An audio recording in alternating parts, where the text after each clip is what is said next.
隔天早上就一样是我把开车打到台南火车站，然后我们就搭车去高雄。我有感觉到就是没有上一次那么，就是上一次真的礼拜六的时候就感觉真的是在去玩的感觉，但这次比赛我感觉气氛就是比较稍微严肃一点，就没有那种很开心的感觉，有一种就会有一个压力在那边。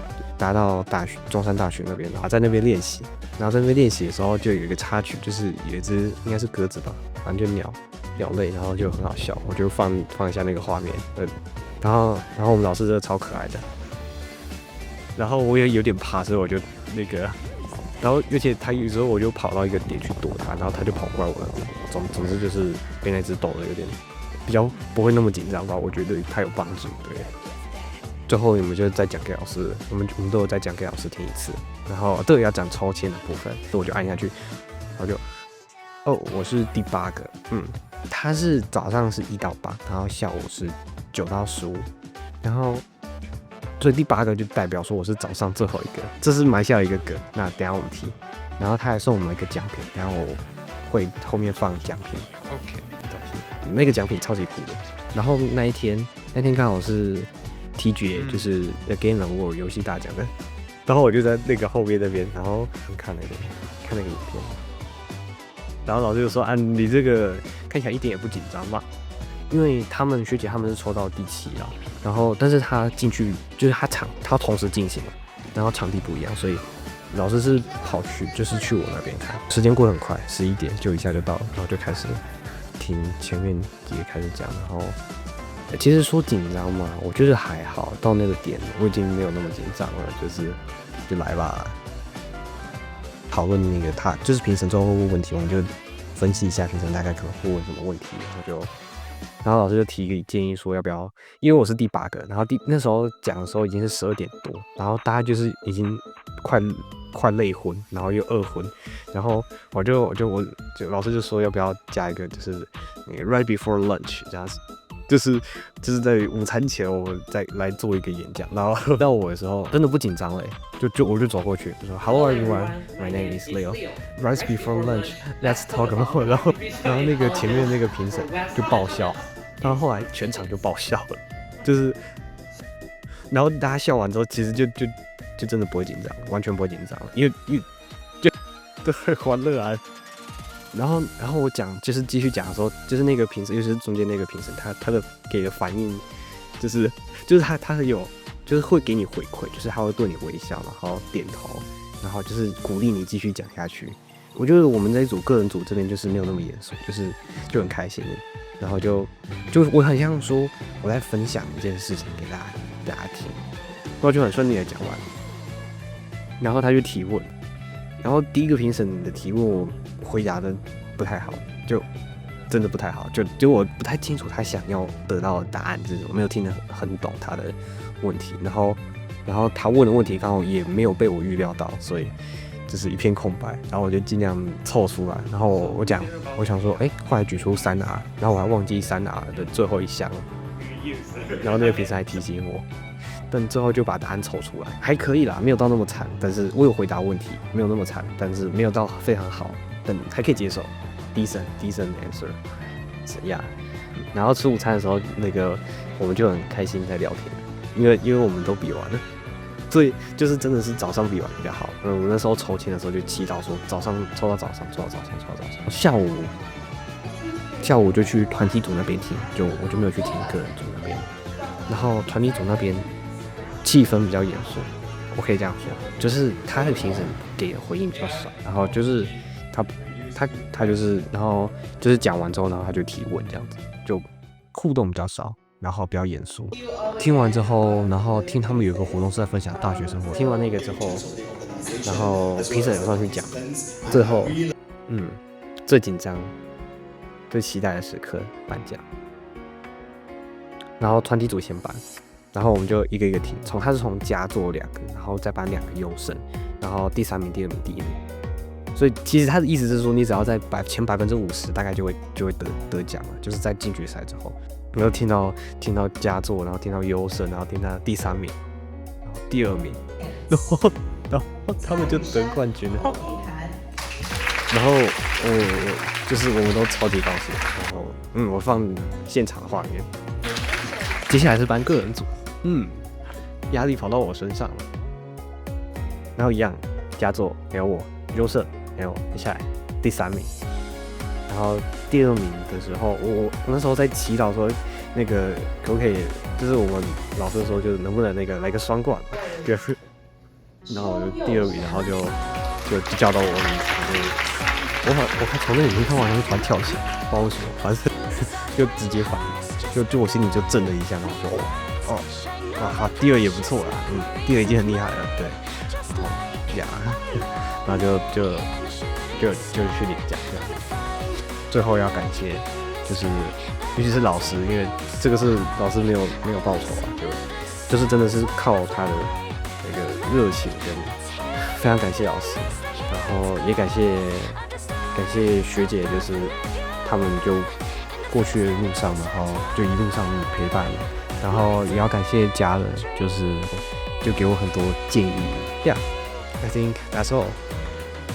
Thank you guys for watching and see you guys in the next video. Bye. Hello everyone, my name is Leo.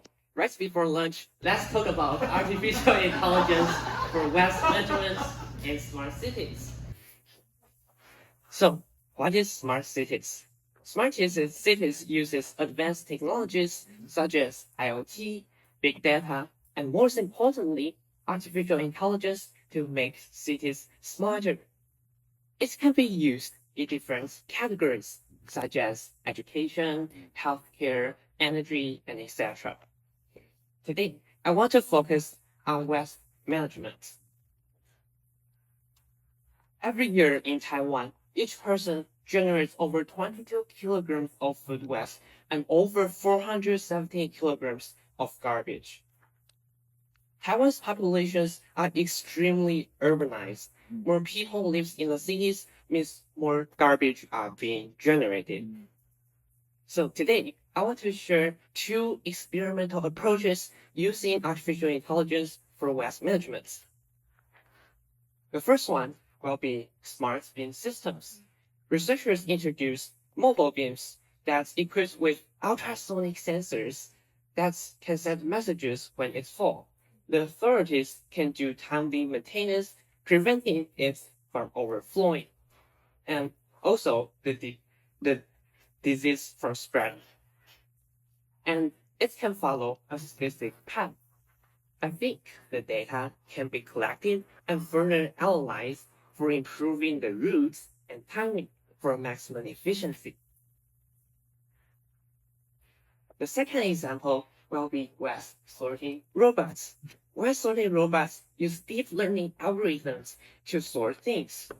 For example, all things are all together at first. Using this algorithm, it can distinguish the first one is plastic, the second one is glass, and the third one is paper.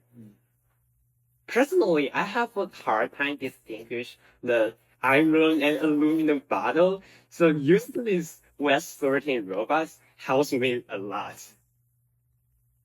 So after talking about the studies and researchers, I want to go back to reality.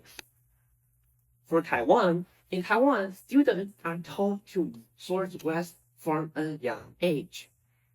Taiwanese people are doing a really good job at sorting and recycling things. But we're still facing issues. Over 100 temporary garbage sites are all across Taiwan. Some of them are near mountain regions, threatening critical water resources. So the reason behind this is because the speed we process the garbage cannot catch up with the speed we generate it. For United States, Americans don't sort and recycling things at first. They just throw them together. But they use advanced technologies to solve the recycling problem. For example, in Los Angeles, other services provide innovative solutions to recycle things. The communities can plan them to divert more materials. About 50% can be processed, another 50% still being burned. So it's not perfect. I think the United States can learn from Taiwan's success in forcing a strong culture of waste sorting and recycling. For Taiwan, the government can support enterprises in adopting advanced recycling technologies from the United States. In conclusion, although both countries do a lot of efforts in recycling things, but it do not solve the fundamental problem of waste management. So today I want to invite everyone to be a responsible consumer, think twice before buying things, make sustainable purchases so that we can embrace a cleaner and brighter future. Thank you. A lot of times when people talk about environmental concerns with garbage, they talk about reducing, reusing, and recycling. So can you briefly, if you can, kind of address the other parts of that? So for example, reducing or reusing? So you mean most of the focus on recycling? Yeah, it seems like most of this was about recycling. So like for example, Taiwan recently has implemented things about how you have to pay for a plastic bag, or hotels starting next year cannot offer disposable razors and toothbrushes and things like that. What do you think about that? And do you think this is a complementary measure that would kind of work together to help with the garbage problem in Taiwan? So we did about three, like reduce, recycling, and reuse. Okay, so we are talking mainly about the recycling part. So, and in the end, I mentioned about reduce from the very beginning. So actually reuse is also an approach. Yeah, so reuse things like if something is broken, but some people will just throw it away. So I think we can do is if it still can be repaired, we just repair them instead of buying a new one. And for example, like computers, you don't buy a completely new computers, and you can instead buy a GPU to like $49 or something like that. Just place it in for like improve the performance. So Leo, thank you for the presentation. And I also want to ask some questions regarding this very last slide. So you mentioned that we need to be a responsible consumer, and I will try to be so. Because when you say we generate 22K for food waste, I think I generate more than that. Right. The thing is, so if that's the case, if these are the suggestions from you, how can the States and Taiwan work together on these two suggestions mentioned by you? How can these two countries try to make this happen? And what kind of collaboration they should do? So in Taiwan, I mentioned earlier, like people are good at recycling things. Yeah. So